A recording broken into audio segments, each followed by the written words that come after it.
नवरात्रि आने वाला है तो चलो देवी गीत सुनते हैं हम लोग। कैसा लगा आप लोग जरूर बताइएगा। मैं अपनी सभी माताओं बहनों को सुनाना चाहती हूँ। चलो तो इस प्रकार है। माई माई कैला से कुछ ना होई, हाँ माई माई कैला से कुछ ना होई, जब ले ताली ना बजाइबू माई खुश ना होई, जब ले ताली ना बजाइबू माई खुश ना होई।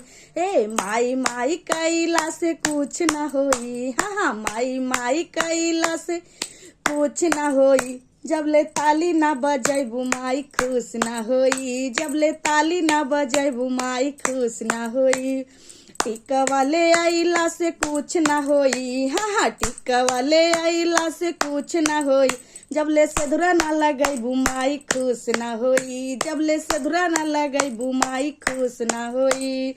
ओ माई माई कैला से कुछ ना होई, हाँ हाँ माई माई कैला से कुछ ना होई, जब ले ताली ना बजाइबू माई खुश ना होई, जब ले ताली ना बजाइबू माई खुश ना होई, जब ले ताली ना बजाइबू माई खुश ना होई।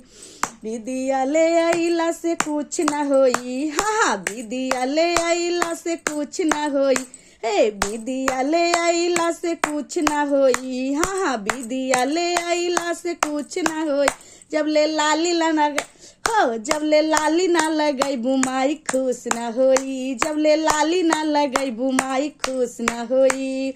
माई माई कैला से कुछ ना होई, हाँ हाँ माई माई कैला से कुछ ना होई, जब ले ताली ना बजाइबू माई खुश ना होई, जब ले ताली ना बजाइबू माई खुश ना होई।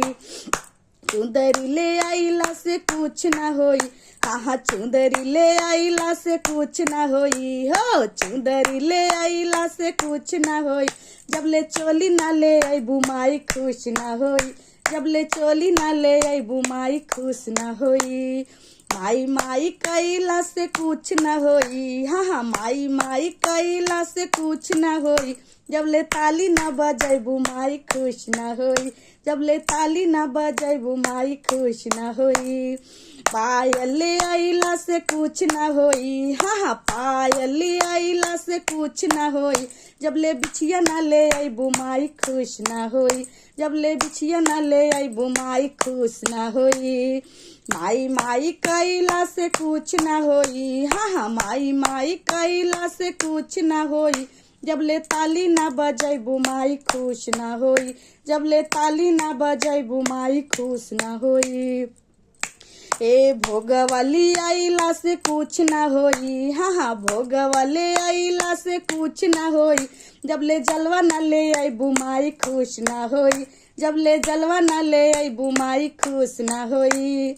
माई माई कैला से कुछ ना होई, हाँ हाँ माई माई कैला से कुछ ना होई, जब ले ताली ना बजाइबू माई खुश ना होई, जब ले ताली ना बजाइबू माई खुश ना होई।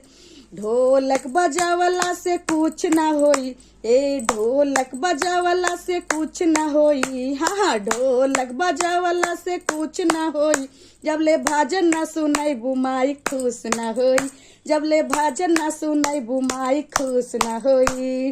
माई माई कैला से कुछ ना होई, हाँ हाँ माई माई कैला से कुछ ना होई, जब ले ताली ना बजाइबू माई खुश ना होई, जब ले ताली ना बजाइबू माई खुश ना होई, जब ले ताली ना बजाइबू माई खुश ना होई।